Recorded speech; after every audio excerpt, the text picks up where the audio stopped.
Hello and welcome to our lucky 13th edition of FSI Fridays. I'm Johansson live in Charlotte, joined by Edwin in Boston. Hey Edwin, happy Friday the 13th. What's in store for us today?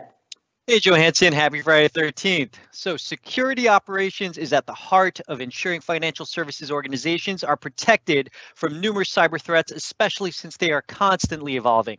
First, we'll talk about that pane of glass. You hear the term single pane of glass all the time, but there's a better way to describe it. Next, we'll discuss the different personas in a SOC and how Microsoft is empowering them to work smarter, not harder. Demos are always a fun way to see how things come together, walking through some pretty cool capabilities with teamwork around detection, investigation, and remediation. Then we'll wrap it up with Q&A today on FSI Fridays.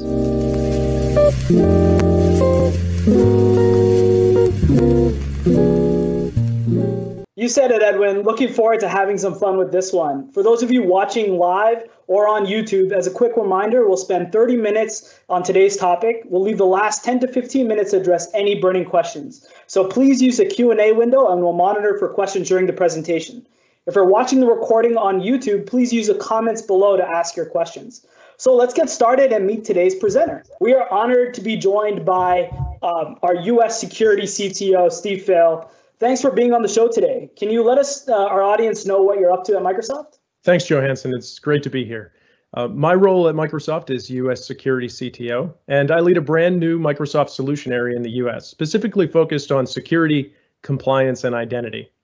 I meet with customers across the US from financial services and government to retail and manufacturing, and focus on incubation of new technologies and strategies to help them improve their cyber defenses.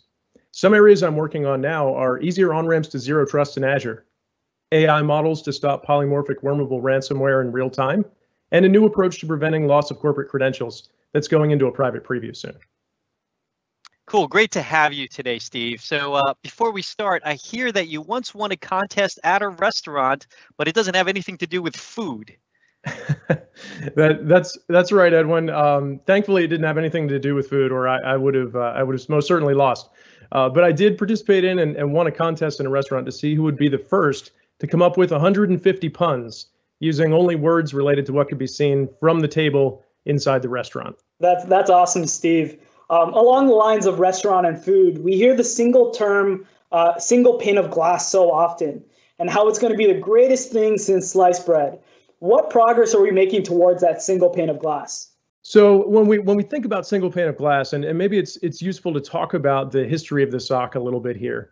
In the history of the SOC, we started off with a way to really get logging and forensics for investigating after the fact based on compliance needs. And then we started to progress towards what if we can detect these things while they're happening and close to real time. This would be great increased capabilities.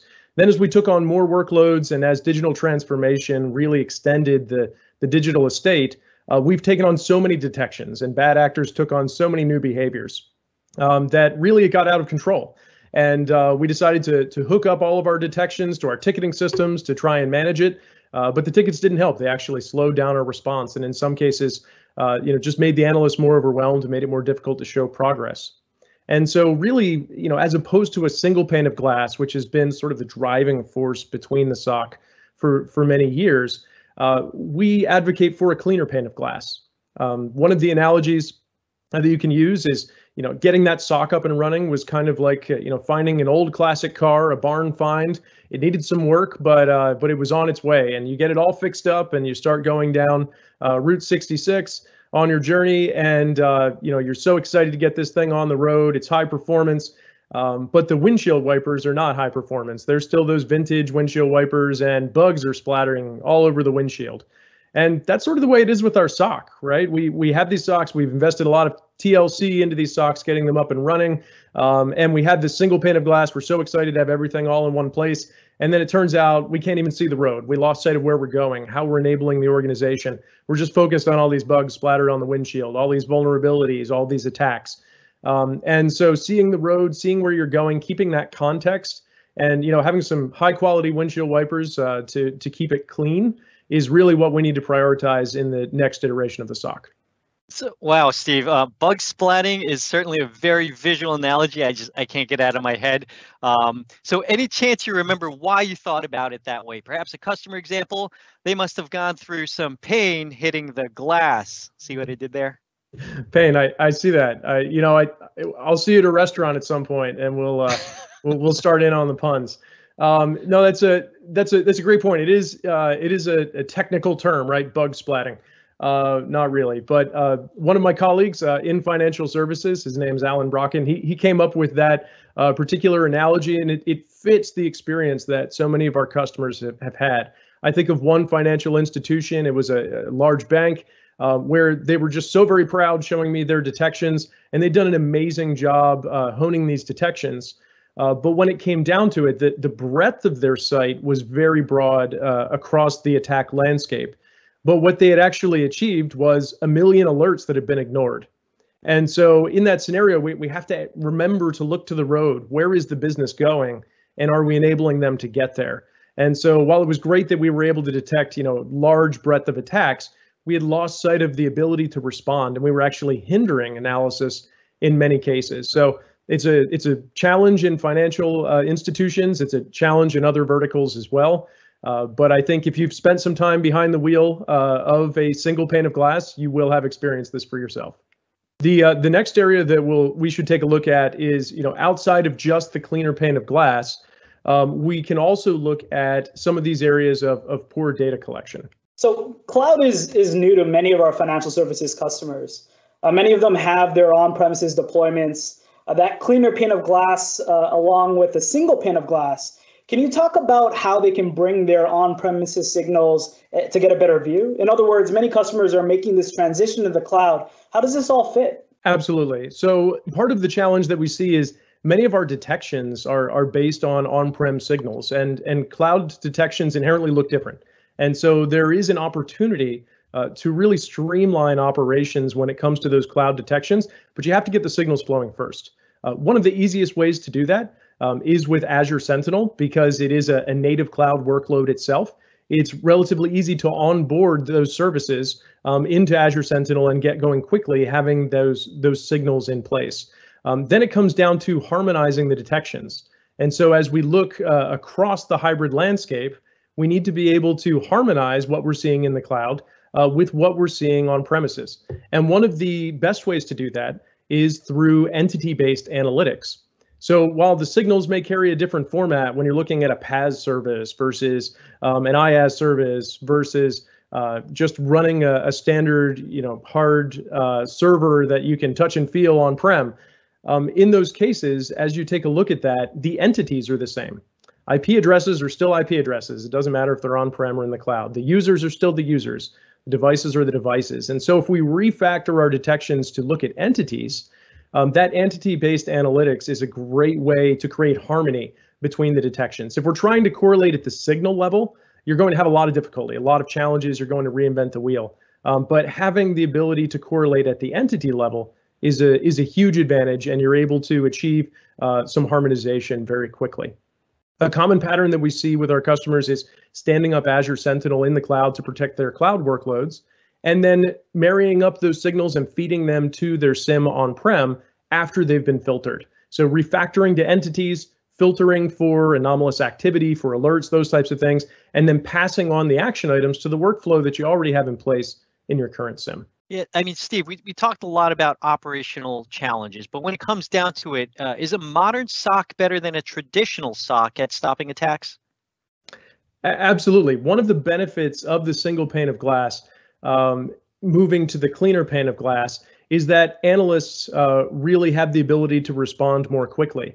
But there's another component to that, and that's one of the gaps that we see in productivity and collaboration today, is there's relatively low usage of automation. And the reasons for that are either not high quality detections, it's not included in the SIEM natively by default, or it could be that we're relying very, very heavily on domain knowledge that hasn't been introduced into the alerts themselves. So I'll say there's a difference between alerts and analytics. Analytics are high quality detections that you can then actuate on. So let's take a look at what this looks like inside of the SOC. So in the traditional SOC, when we're relying on manual investigation, We go from the alert phase all the way through analyze, investigate, assess impact, contain, and respond. And throughout that time, as we perform manual investigation, oftentimes the incident response takes days. And so with the attack scope, the attacker keeps moving throughout the environment over the course of time. So I'll draw a little arrow here as you take a look at this attack scope, moving between entities. Those could be users with social engineering. They could be nodes, devices on the network that the attacker is moving between. As that attack scope continues during our investigation, if we start out behind, we stay behind. We never catch up. And so in these cases, we're just sort of reporting the news that there's been an attack and keeping up with forensics. We haven't gotten real time. We aren't able to catch up and reduce the scope of the attack. The first step into modernizing your SOC is using automation assistance. So if you don't have those high quality detections where you can do full automation yet, it's okay. Just use automation assistance, and those capabilities can help you to respond more quickly, reducing the attack scope. So don't think about automation just in terms of saving time. Saving analyst time is super important, but reducing the attack scope actually reduces risk for the organization. And so those automation assisted investigations are key. What does an automated assisted investigation look like? Well, think about the 5 things that you check when you think you have a device talking to a malicious IP address, or you have some anomalous data exfiltration signals coming from your network. What are those things that you would check as an analyst? And can we go ahead and pre-enrich those events with that data so that by the time the analyst sees it, everything is there?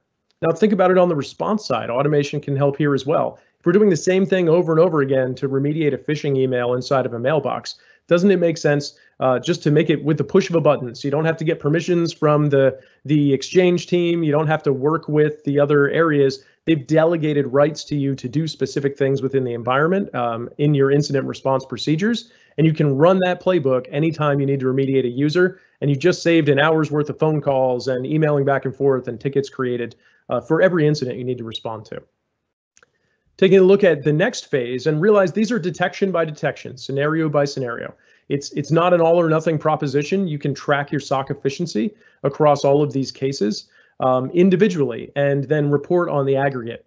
But when we can get a very high quality detection and a very high quality incident response, we can then move to full automation.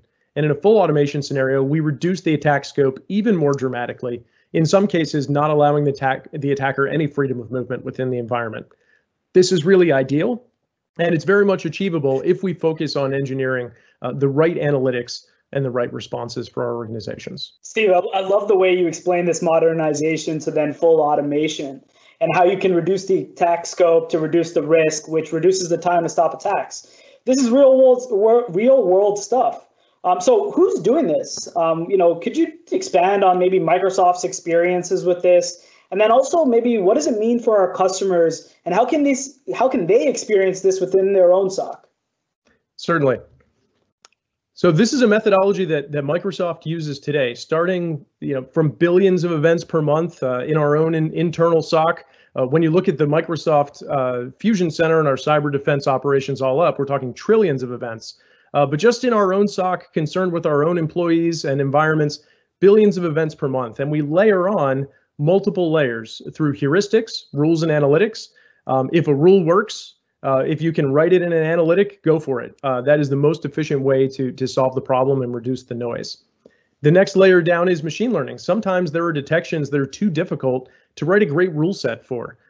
Just too many contingencies, too many things to track. And so having artificial intelligence really prioritize and correlate those events is incredibly helpful. And then finally, as I mentioned before, that entity extraction, behavioral analytics based on the entities involved can reduce your response even more. So we go from billions of events per month down to just hundreds of investigations.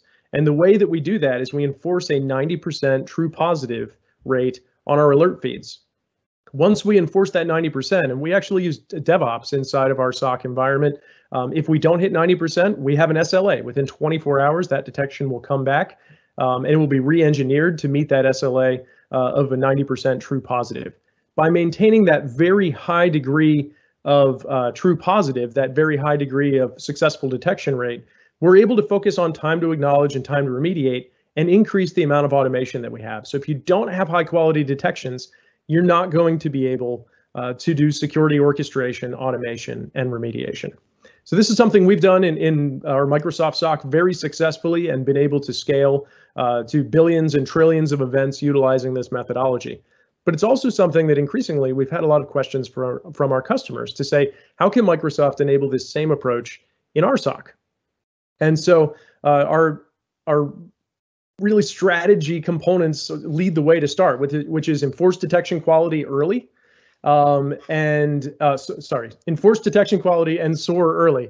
So those are the two components. So once we have that high quality detection, we then automate, but we don't want to wait till the end to automate. So the joke is that if you wait until you have everything in your SIM to SOAR, you're actually going to crash and burn.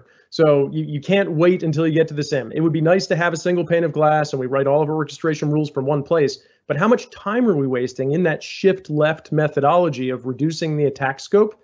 How much time are we leaving on the table waiting to SOAR until we get to the SIM?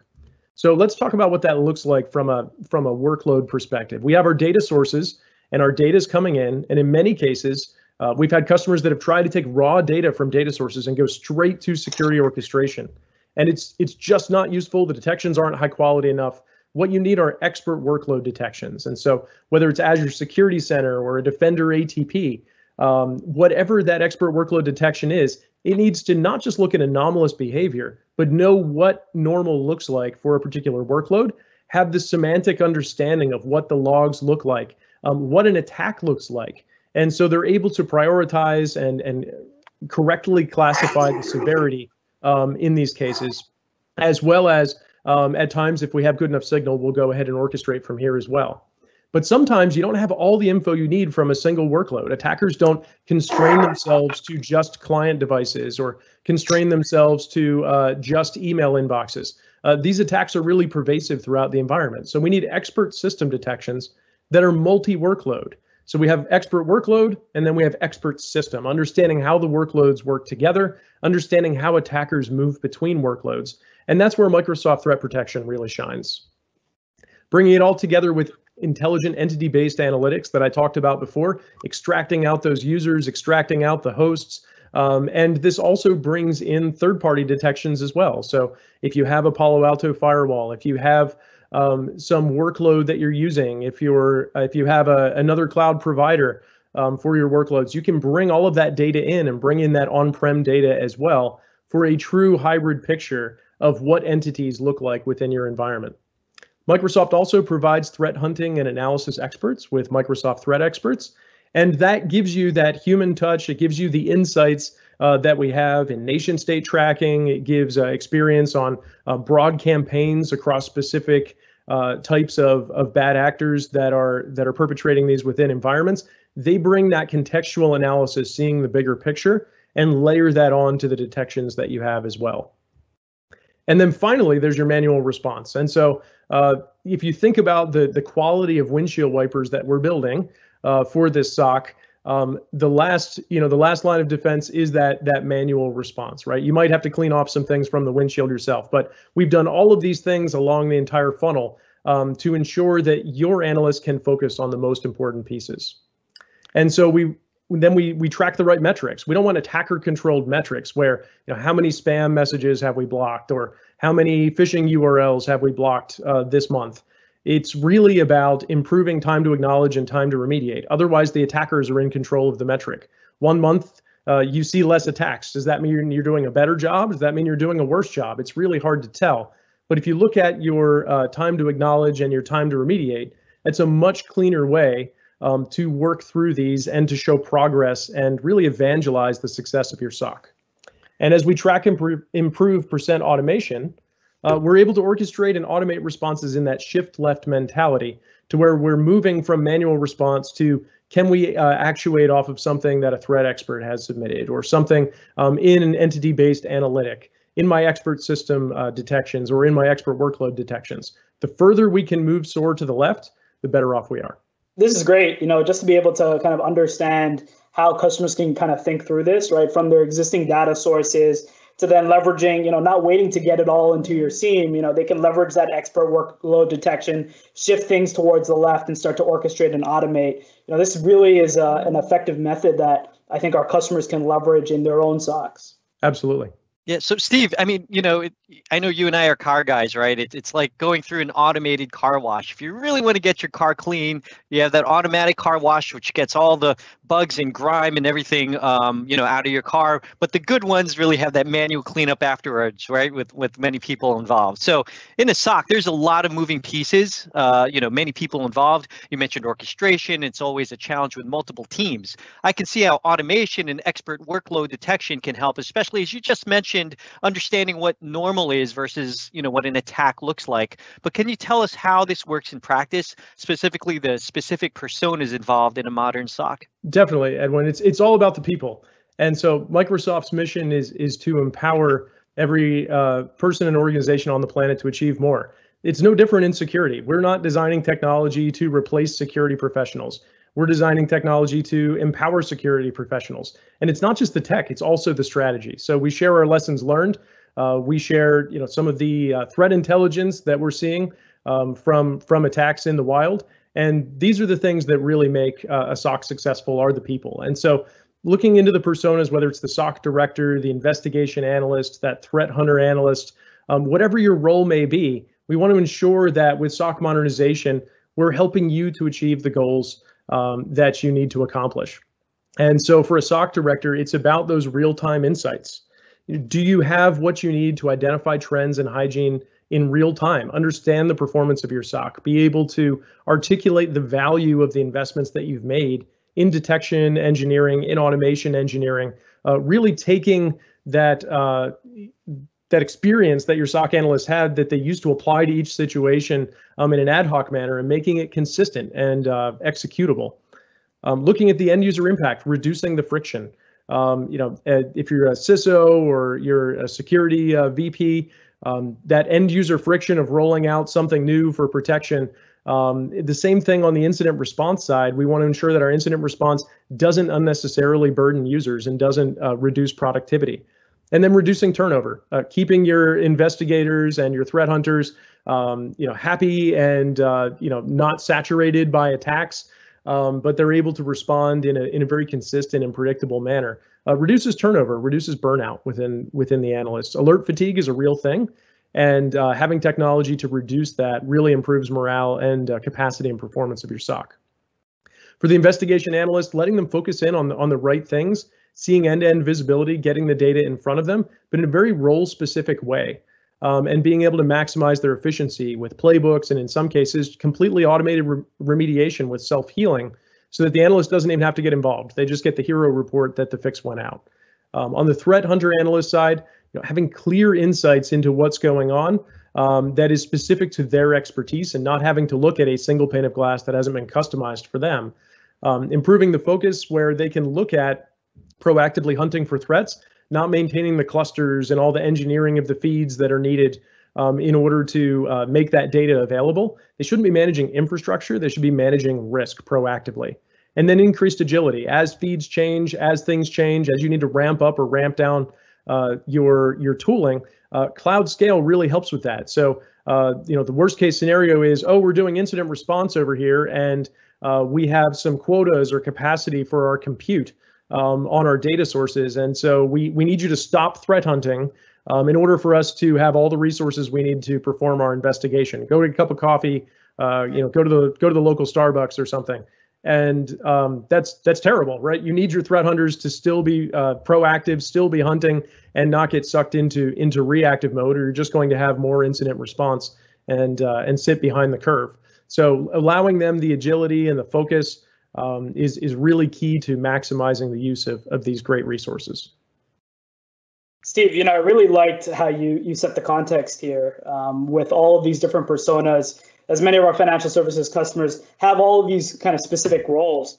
Our audience really loves to see demos, and I'd love to even see just the lenses through these personas that you just talked about. Do you mind kind of showing us kind of how this looks for each persona? Absolutely. Let's jump into a demo. Let's start off with the SOC director experience. So when we take a look at those metrics that really matter, ones that aren't controlled by the attacker, can you stand up to saturation attacks? That SOC director experience looking at mean time to remediation across high severity events, medium severity events, low severity events within your organization, and tracking it over time. Can we show the hero report? Can we show the investment we've made in automation and in higher quality detections is paying off? Or expert workload detections that take care of things for us and we can orchestrate straight from there. Reducing that time to remediate is absolutely a key output. And so to show over the last 30, 60, and 90 days what your progress is, getting after those high severity events first, bringing in the low ones as well, so that there's no stone unturned, is really key. And this is a great report that you can show to the board. This is a great way to showcase the value of the investments that you've made. But we also need to talk about SOC efficiency from the standpoint of where do I engineer? Where do I put together playbooks for automated response? Where do I take advantage of self-healing? And so by tracking on a per workload and a per detection basis, we can see the areas that are hanging up our analysts, maybe the areas that are getting ignored. Let's not suppress the alert. Let's just go ahead and close it so that we can still use it for insider threat investigations or for longer term forensics. Don't stop the data from coming in. Just don't show it to the analyst unless it's a high priority. And so some workbooks like this can show us where we should be looking for our next step in engineering, and then tracking over time the percentage of our responses that are fully automated versus those that are manual and those that are automation assisted shows the progress that you're making and how you're leveraging the investments in the organization. With that, I'll also talk about the threat analyst as well. Yes, Steve, I'm very much a visual learner, and I love the visualizations here. It really helps that director with that bigger picture. You mentioned cleaner versus single pane of glass. Is this where it helps the investigation analyst? Yes, absolutely. So when it comes to the cleaner pane of glass, let's just take a look at what that cleaner pane of glass looks like and a roadmap about how to get there. And so it starts off with, as I mentioned before, that data source level straight into SIM. And this is a scenario in which many customers find themselves, is they're pulling in that activity directly to their SIM, and they get something that looks like this. So this is just a test environment. An actual environment is going to be far messier than this, but just with a tested environment, you can see it's very difficult to get an idea of what's going on, even with some great visualizations here. The data isn't harmonized. Even though I have some common schema here, I have to dig through each of these things, and it's very difficult for a threat hunter analyst to have an idea of what's going on in the environment. But if we go ahead and introduce those expert workload detections, such as Microsoft Cloud App Security and Azure AD Identity Protection, we get a much clearer picture of what's going on. I can see that I had some trending failed brute force attacks, and I can dig into those. Maybe I'm interested in some SSH potential brute forces or mass deletion of VMs. These are all things that I can hunt into, very, very efficiently, or some rare RDP connections. And just filtering down on those, it's very helpful to be able to do that and to find and investigate those particular causes down below. And so from a visual hunting perspective, you don't have to know fancy query language or anything like that. I now have a nice, easy way to go ahead and drill into what's going on in my organization. But as you can see, there's still a lot going on here, and it's very difficult to prioritize these events. One of the things that can help us with that is mapping to known attacker objectives with the MITRE ATT&CK framework. And so with MITRE, we can take a look at the techniques and the tactics that are in play by attackers in each of these events. And we start molding this view so that we get very clean idea of that entity extraction. Who are the users involved? What is the activity? Which tactic and technique does this fall under from a MITRE perspective? And as we take a look at all of these events, we now have the context. We're able to see the road a bit clearer and understand what the attacker might be up to. And the final step is really kill chain analysis. So with this, there are a number of ways to do it with supervised learning algorithms. You can also do some time window joins, and we're able to look at specific entities that we've extracted, and we're able to look at their risk over the last 90 days. We're able to look at specific chains of activities. So in this case, we see initial access followed by collection. Let's go ahead and take a look at that. And so for this user, within a 2-hour period, we're able to see that there were 4 instances of impossible travel activity, followed by a couple of mass download events. This is definitely something that we would like to look into. Let's take a look at another type. This particular user, went from having some command and control, activity from a Tor IP address, to also having some mass download. And this happened within just 13 minutes. And so the proximity of these activities tells us maybe we should prioritize this. We can prioritize certain tactics at play, and we can see that both of these users, this is their first time they've had these alerts. It's not something that's a part of their regular job description. So the ability to go from, as you're talking about the cleaner pane of glass, to go from this view of the activities down to this view of the prioritized investigations, layering and modernizing your SOC really helps your threat analyst to be able to go down to the level that they need to quickly assess these threats and see which ones warrant additional investigation. This is really compelling, Steve. I mean, just to be able to see all of this information and kind of dive into it at all of these different levels is really powerful. So what happens when we have an incident? An incident occurs. What can we do around incident response? So as I said before, we're empowering people, right? So there are a lot of things that we can do with playbook automation and to do automated incident response. But what about the scenarios in which you just need to get all of the people in the room? So let's talk about that one. It's a common scenario of where I'll have what I call a break glass event. And so if we really need to break the glass and pull the fire alarm and get everybody together that can really impact a particular investigation and scenario, do we have a mechanism to do that? Is it effective? Especially with a lot of analysts working from home now as well, that VSOC can make it difficult to collaborate. Thankfully, with Azure Sentinel, we can integrate with the power of Microsoft Teams. And we've gotten feedback from a number of organizations, both in the financial sector as well as in defense, that their VSOCs have never been more productive than they are now with Microsoft Teams. And so in one case, I had a CISO from the DoD tell me that the analysts are sharing more than they did when they were all sitting in the same conference room. They're pivoting to the investigations more quickly, and that even when they're back in the office full time, they're still going to utilize Teams for their incident response because it's just been such a powerful change agent for them.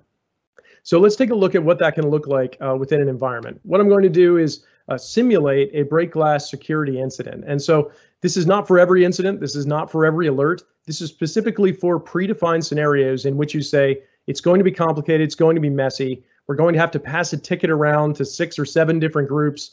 It's going to take a long time to get response. And this is important enough that we need people to drop what they're doing and jump right in. So in this scenario, I went ahead and simulated one of those. Let's take a look at what it looks like inside of Teams. So I have a particular team for incidents. And as I expand this out, I'll see that I had anomalous activity detected by Palo Alto, and it was enriched by Sentinel Fusion.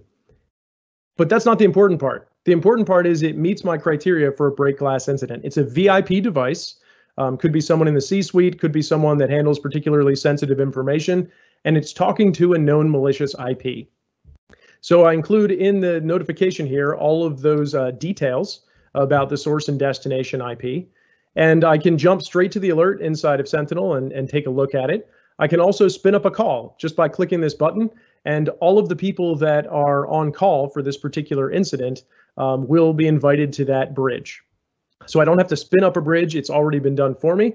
And because we've done a lookup to the on-call schedule, each of the people on call for the areas that need to respond to this type of event are mentioned within this thread. So that means I get a nice notification on my watch, I get a nice notification on my phone, and I'm able to really jump into that call at a moment's notice.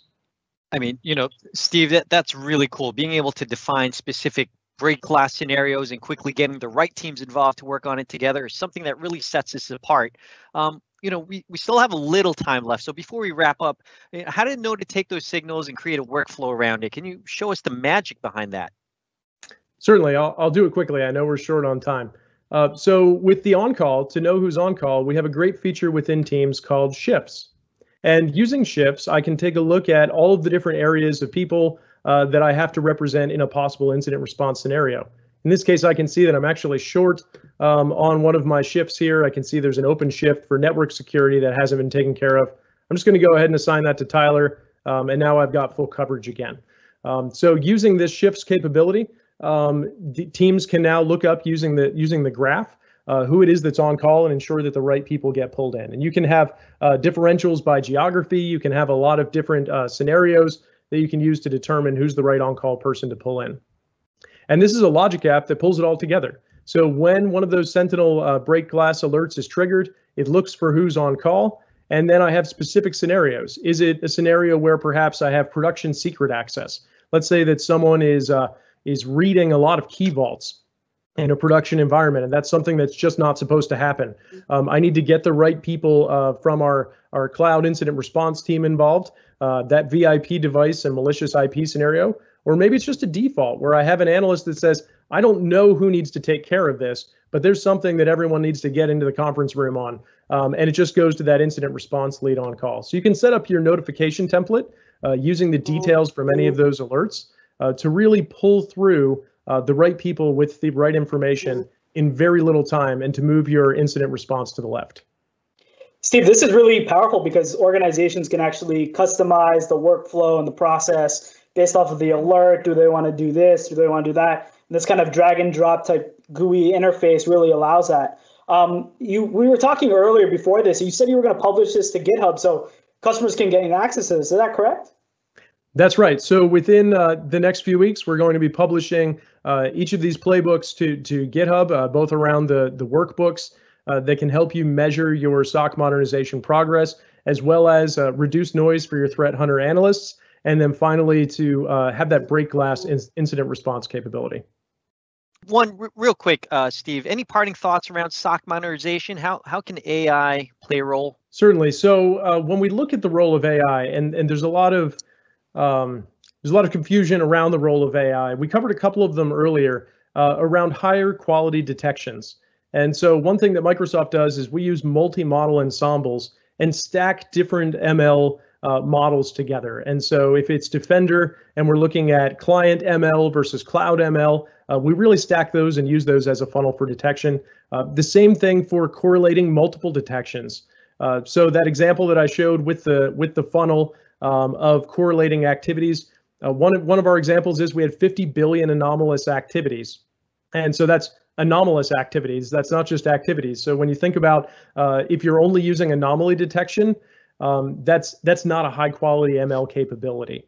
But based on that anomaly detection, you can then use ML and random walks to really whittle it down to something like 111 incident candidates. And then we took those 111 incident candidates and we refined them further, applied known attacker methodologies, and used that for prioritization. And we got down to 25 high fidelity incidents. So that's the type of funnel that we need to, not just create higher quality detections, but to prioritize those detections. And AI is absolutely beneficial in that scenario. And then the final one is for custom tuning to your environment. Our products already do that with MCAS and Azure ATP, looking at really those signals within your particular tenant, within your particular environment, and ensuring that it isn't just what's anomalous globally, but also something that's anomalous for your particular environment is raised, and we can prioritize that way. We also have Sentinel notebooks that use Jupyter notebooks and data science virtual machines so that you can do investigation and research with AI across your cyber signals. And then we also have Azure Databricks, where you can operationalize the full life cycle of introducing AI into your cyber response. Well, Steve, thank you for sharing your time and perspective. I'm positive our viewers have learned a wealth of valuable information. So what we learned today is how a clear pane of glass is much more important than a single pane of glass. The SOC can be further matured through modernization. Automation can help you stand up to saturation attacks and create a consistent output, irrespective of input and fluctuation of attacks, decreasing the mean time to response and remediation. In other words, don't wait to orchestrate, automate early and often. We also saw how teams, logic apps, and shifts play well together to help different teams work together quickly and efficiently rather than having siloed analysis and investigation, wasting precious time. If you're interested in starting the journey, or if you're in the middle of it and would like some guidance, please reach out to your account teams and we can schedule an envisioning session or follow up. Really great stuff. So Joe Hansen, what do we have for Q&A?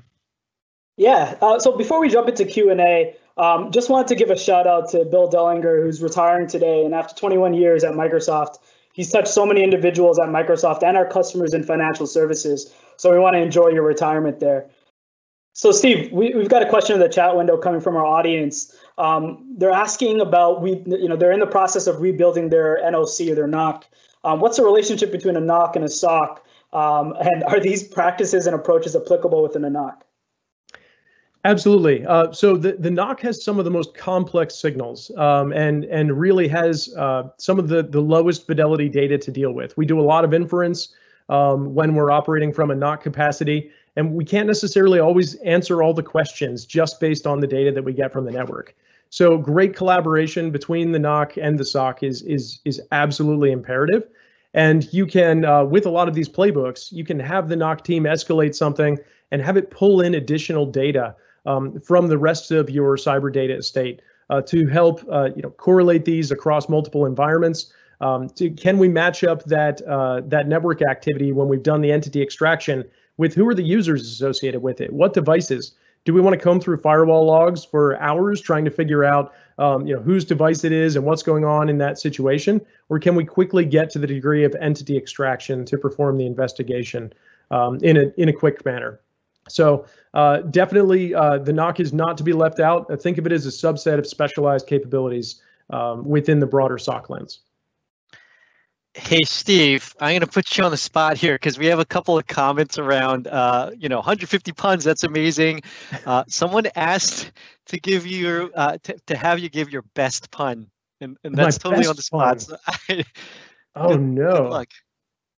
Oh no. So I think one of the best words for a pun out there is really. I used this with my kids the other day and they didn't laugh. So I'm pretty sure that means it's funny. But just the word chicken. So looking for words that have multiple purposes and can be used in lots of different ways. Those are just really exciting to me. So, the interesting thing about chicken is that it's a food. So sticking with the restaurant theme, it is a food. It is also an activity. And so you can play chicken, right? If you're driving two cars at each other. It is also a state of being. And so, you can actually be chicken yourself. And then of course there is the animal. So we have animal, food, activity, and state of being, all in one word, just, really rich word that opens itself nicely for those types of things. That's hilarious, Steve. So it looks like we're out of time. Thanks everyone for attending via YouTube or watching live and asking questions. I want to give another special shout out to Alan Mock, who's working behind the scenes. He's actually celebrating his 20th anniversary as well. So congratulations, Alan. If you haven't already, be sure to subscribe for FSI notifications and invites at aka.ms/FSI Fridays. We're open to constructive feedback. Please send us your comments, your suggestions for future sessions at aka.ms/FSI Fridays feedbacks. And be sure to watch the last recordings and previous sessions on our YouTube channel at FSI Fridays Recap, where you can post any follow-up questions as well. And don't forget to subscribe and like this video as well. So Edwin, what do we have for next week? You betcha. Thanks, Johansson. So, this is our September schedule, but next week on September 25, let's join Jason Cohen as he talks about managing and patching and updating. Oh my, how Microsoft is managing machines for customers now. You won't want to miss it. Thanks, and see you next time on FSI Fridays.